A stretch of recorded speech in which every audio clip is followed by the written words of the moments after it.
From Zero, a motivational biographical story. Prologue, The Ashes of Nothingness. They say greatness is born in silence, in the unnoticed corners of life where no one claps for you, where nobody expects you to succeed. For Daniel Carter, life had always been a battlefield of debts, fatigue, and quiet humiliation. He didn't come from money, privilege, or even a stable home. What he did have was the ability to endure. But endurance, at first, felt like a curse. The world around him didn't care that he worked himself to the bone. He lived in a tiny one-room apartment that smelled of damp wood and mold, with walls so thin he could hear the neighbors' arguments like they were happening inside his own head. He slept on a mattress someone else had thrown away. His shoes had holes in the soles, patched with tape. Daniel was 27 years old, but life had already bent his back. He worked 3 jobs, janitor by dawn, waiter by day, and gas station clerk by night.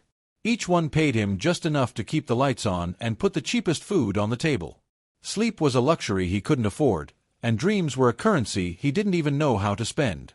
Every day, he dragged himself out of bed at 4:30 a.m., washed his face in cold water, and told himself, "One more day.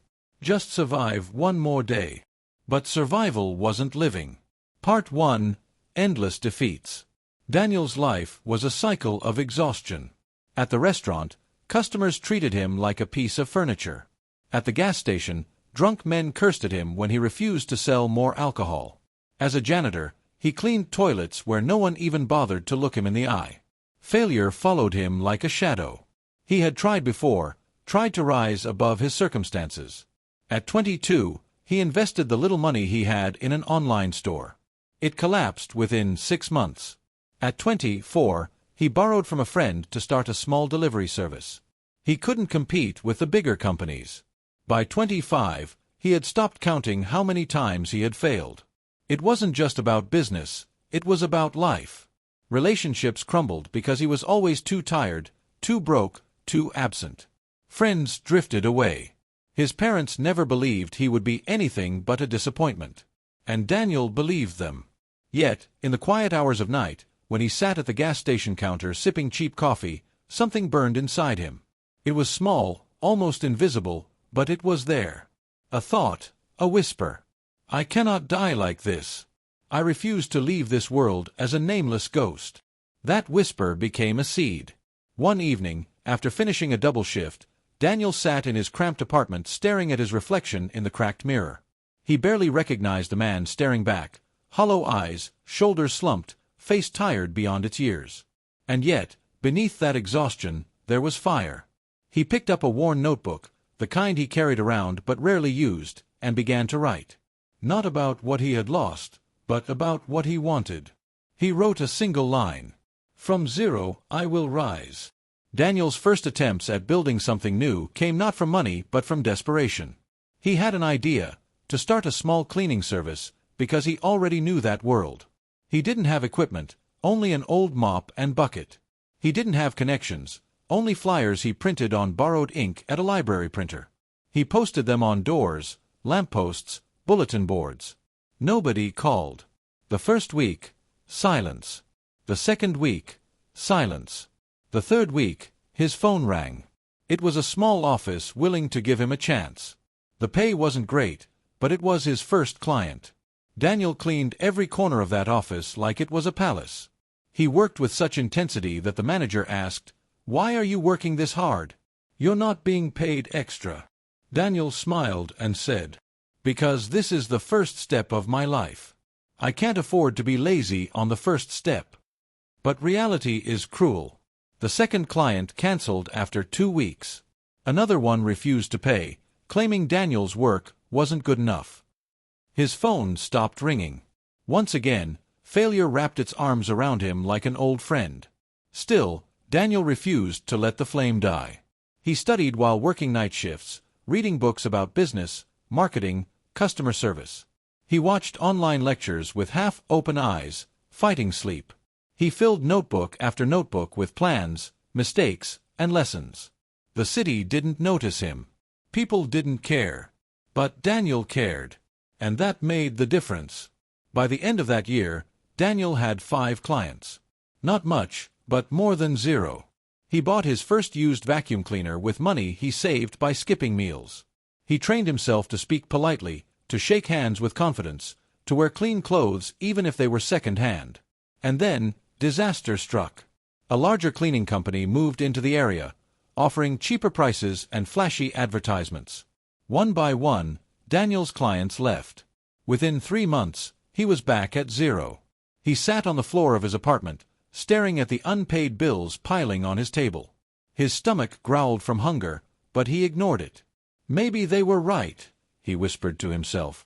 "Maybe I'm not meant for this. Maybe this is all I'll ever be." For 2 days, he didn't go outside. For 2 days, he drowned in silence, in the darkness of self-doubt. But on the 3rd day, Daniel stood up. He looked in the mirror again, at the man who had nothing, and repeated the only truth that kept him alive. "From zero, I will rise." That night, he made a decision that would change everything.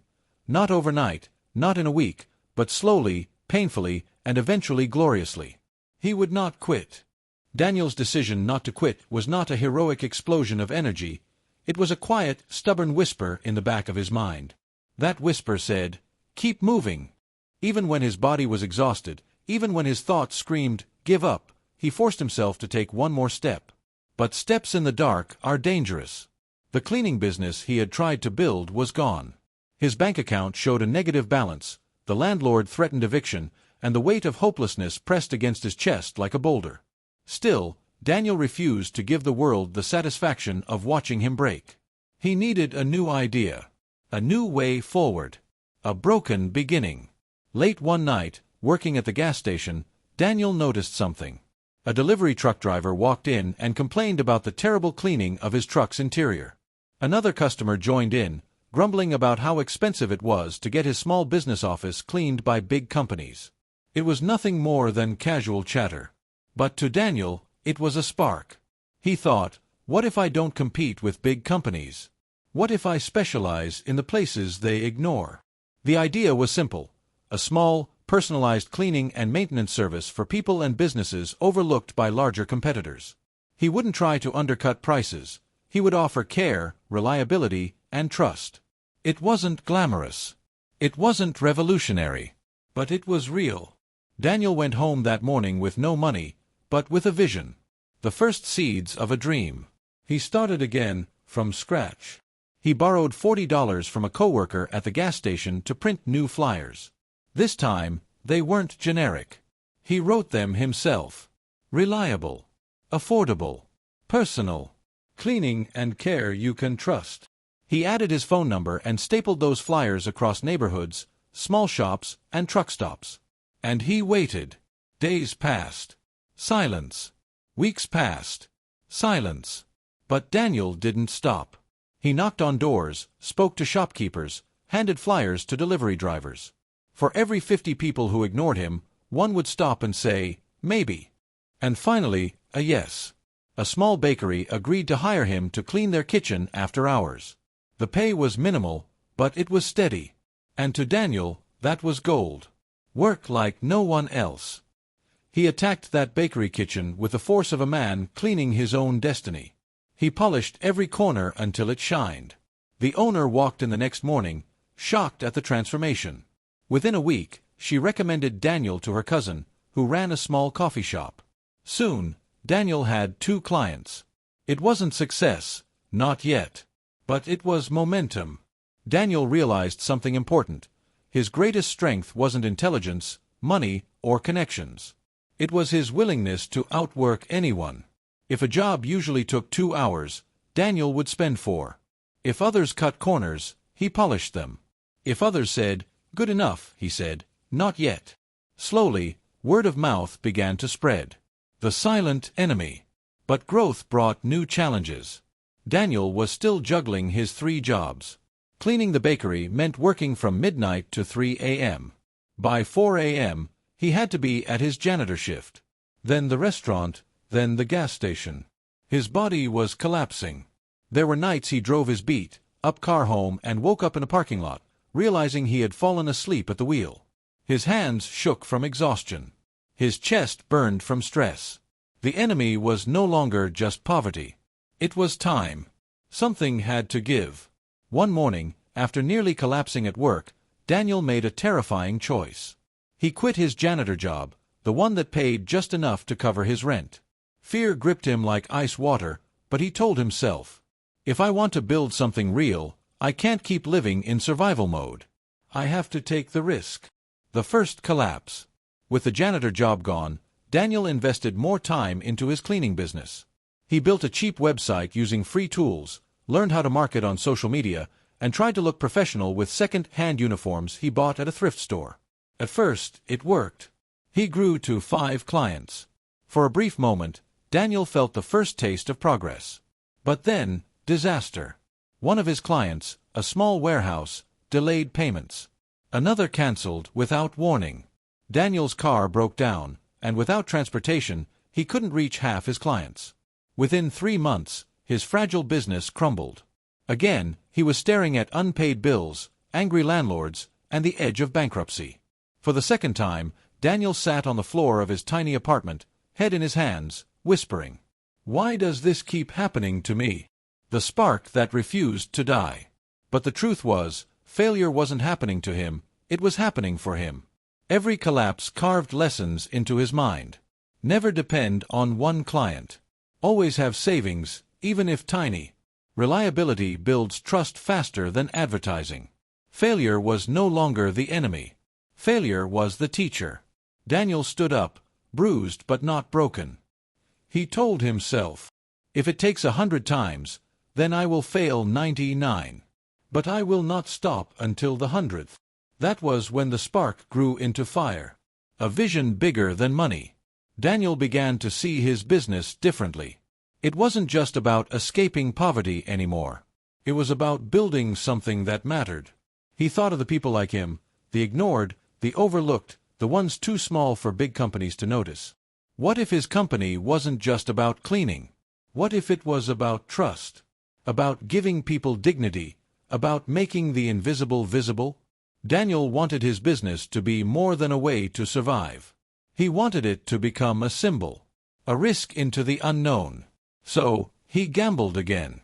He sold what little he had of value, his old TV, a set of tools, even his guitar, and bought a used van. It was rusty, unreliable, and barely started, but it was transportation. He painted the words, "Carter's Reliable Cleaning," on the side with cheap stencils. Neighbors laughed. Some said, "It'll never last." Others shook their heads and told him to stop wasting time. But Daniel smiled. Because he knew, every great story sounds like a joke in the beginning. Momentum in the shadows. With the van, Daniel could now reach more clients. He went door to door, business to business, introducing himself not as a desperate worker but as a professional. He wore a clean shirt, spoke with confidence, and handed out business cards he designed himself. Slowly, momentum returned. A delivery company hired him to clean their trucks. A small law office called him in once a week. A school cafeteria gave him weekend work. It wasn't glamorous. It wasn't fast. But it was growing. And more importantly, it was his. Daniel still struggled. He was still broke most of the time. He still worked sleepless nights and ate meals of rice and beans. But inside him, something had changed. The man who once whispered, "Just survive," now whispered something new. Build. Build. Build. The road ahead. Daniel didn't know it yet, but this was only the beginning of the war. His company would collapse again, not once, but dozens of times. He would face betrayal, debt, and the crushing weight of failure over and over. But he would also discover something no one could take from him, the unstoppable power of persistence. For now, he drove his rusty van through the city at dawn, exhausted but alive, whispering to himself with a tired smile, "From zero, I will rise." The city never stopped moving, but for Daniel, every day felt like walking against a hurricane. His business, Carter's Reliable Cleaning, was alive but fragile, like a candle in the wind. For every small victory, there was an equal or greater defeat waiting around the corner. And still, he pushed forward. Failure number 17. The betrayal. One of Daniel's earliest big clients was a warehouse owner who promised regular payments. For 3 months, Daniel and his small team, just him and one part-time worker, scrubbed, polished, and hauled trash late into the night. When payday came, the owner smiled and said, "The check is coming next week." The next week became a month. Then 2. Finally, the warehouse shut down overnight, and the owner disappeared. Daniel was left with nothing but unpaid invoices and debt. He had borrowed money to buy cleaning supplies, expecting to get reimbursed. Instead, he stood in his apartment staring at shelves of useless chemicals and a negative bank balance. That night, Daniel whispered, "Lesson learned, get contracts, not promises." Failure number 34. The lawsuit. Momentum returned when Daniel landed a small chain of convenience stores. It felt like a breakthrough, regular work, steady money.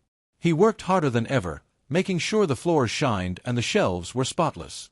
Then, disaster. One of his employees accidentally scratched the tile floor with a buffer machine. The store manager sued Daniel for damages. He didn't have insurance. He barely had savings. The settlement emptied his account. Worse, his reputation took a hit. The chain canceled his contract, and word spread that his company was unprofessional. Daniel felt humiliated. But instead of quitting, he saved for months, skipped meals, and bought the cheapest liability insurance he could find. Another scar, another lesson. Failure number 51. The storm. One summer, a violent storm flooded parts of the city. Streets drowned, businesses closed, chaos spread. For Daniel, it was both an opportunity and a curse. On one hand, cleaning demand skyrocketed, mud, debris, mold. On the other hand, Daniel didn't have the equipment to handle such large jobs. He tried anyway, renting expensive machines on credit. For a moment, it worked. Money flowed in, jobs came fast. But then he fell behind on payments. One client refused to pay after accusing him of poor results, and the rental company repossessed his equipment. Once again, Daniel was left staring at debts, ashamed and exhausted. He slammed his fists on the steering wheel of his rusty van and shouted into the empty night, "Why does it always collapse?" But the answer came, not from the world, but from inside him. Because every collapse is building you. Failure number 67. The breakdown. By now, Daniel had failed so many times that failure felt like a second skin. But his body was starting to give out. He lived on coffee, instant noodles, and 3 hours of sleep. He drove himself until his chest ached and his vision blurred. One night, after finishing a shift, he collapsed in the van, unconscious. A passerby called an ambulance. At the hospital, the doctor told him plainly, "You keep this up, and you won't see 40. For the first time, Daniel realized that survival was not just financial, it was physical. If he died, everything he fought for would vanish. So he adjusted. He forced himself to sleep at least 5 hours. He started running in the mornings, using it as therapy, burning frustration into sweat. It didn't fix everything, but it gave him endurance for the next war. Failure number 83. The thief. As his company grew slightly, Daniel hired more workers. He trusted them, sometimes too much. One employee he considered a friend stole supplies and even took a client's payment for himself. When Daniel confronted him, the man disappeared, leaving Daniel to face the angry client. Contracts were broken, relationships destroyed. Daniel sat in his van afterward, staring at the rain streaking across the windshield, whispering to himself, "People will betray you. That's not a reason to stop."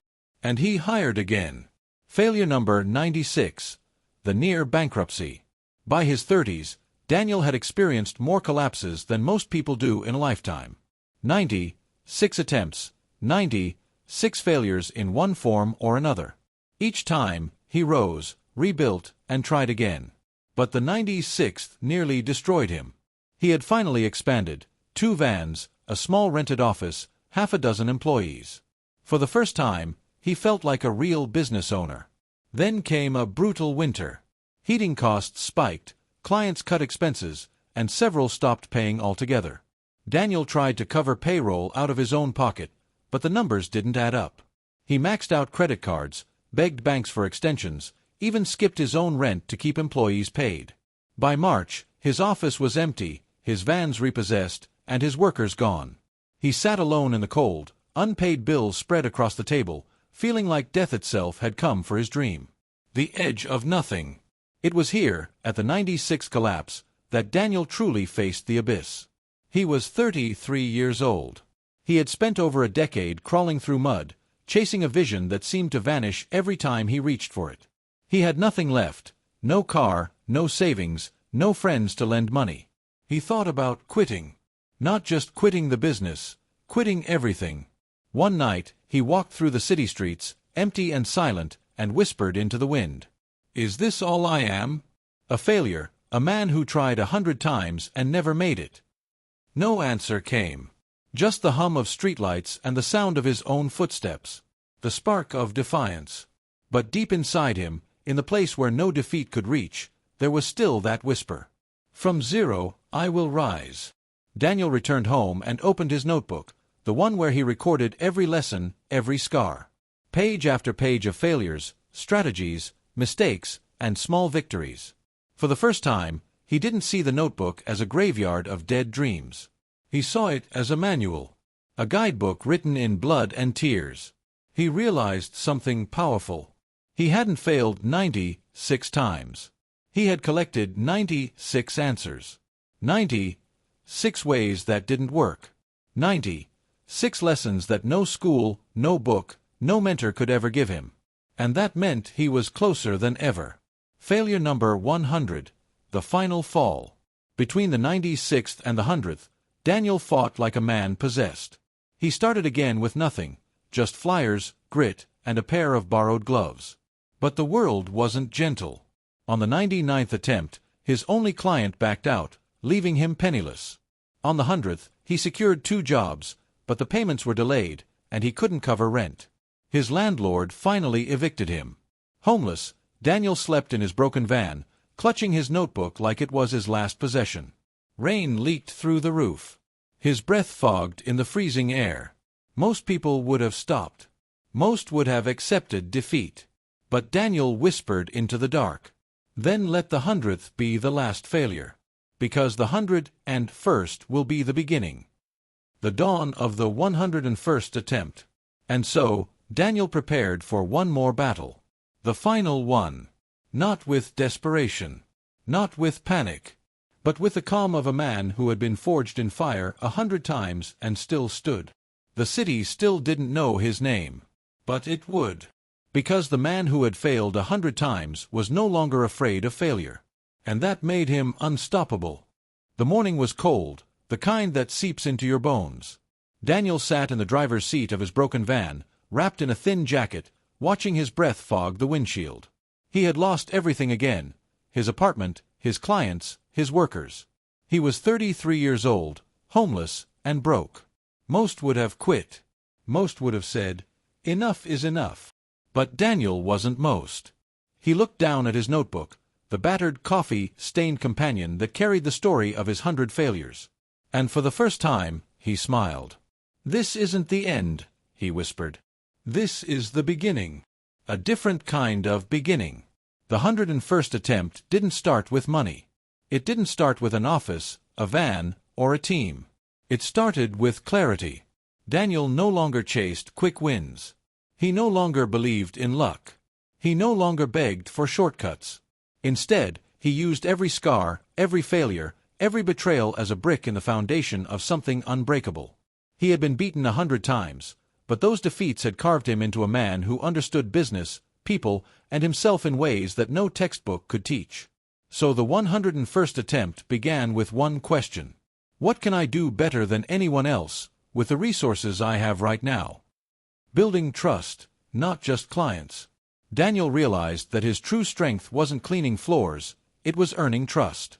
People remembered him not because his work was perfect, but because he showed up, even when exhausted. He cared when no one else did. He treated a $50 client with the same respect as a $500 one. So instead of trying to outprice competitors, Daniel built his new company on one word: trust. He named it From Zero Services. It wasn't flashy, but it was honest. The first client of the 101st. Daniel went door to door again, just like in the beginning. Not with flyers this time, but with a new pitch. He walked into a small family-owned restaurant and said, "Look, I've failed 100 times, but I'm still here. I don't want your money first, I want to prove myself. Let me clean your kitchen once for free. If you're not satisfied, I'll walk away." The owner looked at him strangely, but agreed. That night, Daniel worked like his life depended on it, because it did. He scrubbed every surface, polished every corner, left the place glowing like new. When the owner returned, his jaw dropped. "You're hired," he said. That was the first stone of the 101st attempt. The domino effect. Word spread. The restaurant owner told his cousin, who ran a catering business. The caterer recommended him to a small event hall. One job led to another, not through advertisements, but through trust and word of mouth. Daniel worked relentlessly, but this time with balance. He didn't sacrifice his health completely. He didn't overextend too quickly. He grew one step at a time. By the end of the year, From Zero Services had 10 steady clients. By the second year, Daniel bought back a used van, not flashy but reliable. By the third year, he had 5 employees, not because he wanted to grow fast, but because he couldn't handle the demand alone anymore. Learning to lead. Running a team was different from working alone. In the past, betrayal had crushed Daniel, but this time, he led differently. He treated his employees as partners. He paid them before paying himself. He listened to their problems, trained them personally, and reminded them constantly. We're not just cleaning buildings. We're building trust. We're showing the world that people like us, people from nothing, can rise. His employees stayed. They worked harder than ever, because they weren't just working for a paycheck, they were working for a vision. The breakthrough. Every great story has a turning point. For Daniel, it came in the form of a contract he almost didn't apply for. A mid-sized logistics company was looking for a new cleaning provider. Dozens of competitors submitted proposals, some with glossy brochures and corporate presentations. Daniel had none of that. All he had was his story. He wrote in his proposal, "I have failed 100 times, but I learned 100 lessons. I don't promise to be the biggest or the cheapest. I promise to be the most reliable. I promise that when others quit, I will still be here. Because this business isn't just what I do, it's who I am." The manager called him in for an interview. After listening to Daniel's story, he said, "You remind me of myself when I started. You've got the contract." That deal doubled Daniel's revenue overnight. From survival to success. Success didn't come like lightning, it came like sunrise, slow and steady, but unstoppable. Daniel reinvested every dollar. He bought better equipment, expanded his services, trained his employees, and focused on quality above all else. Within 5 years, From Zero Services was no longer a tiny company. It was a recognized name in the city, serving businesses, schools, and event halls. Daniel moved out of his van and into a modest home. Later, into a better one. He paid off debts. He built savings. But most importantly, he built dignity. The speech. One evening, years later, Daniel was invited to speak at a local entrepreneurship event. Standing on stage, looking at young dreamers in the crowd, he smiled nervously. He began, "I failed 100 times. 100. I lost everything, money, friends, health, even hope. But on the 101st attempt, I finally rose. Not because I'm smarter, or stronger, or luckier, but because I refused to stop. Every failure gave me something. A scar, yes, but also a lesson. And when you put enough scars together, they form armor. So if you're sitting here, broken, tired, ready to quit, don't. Because your next attempt might be the one. It doesn't matter how many times you fall. What matters is that you rise one more time than you fall. From zero, you can build everything." The room erupted in applause.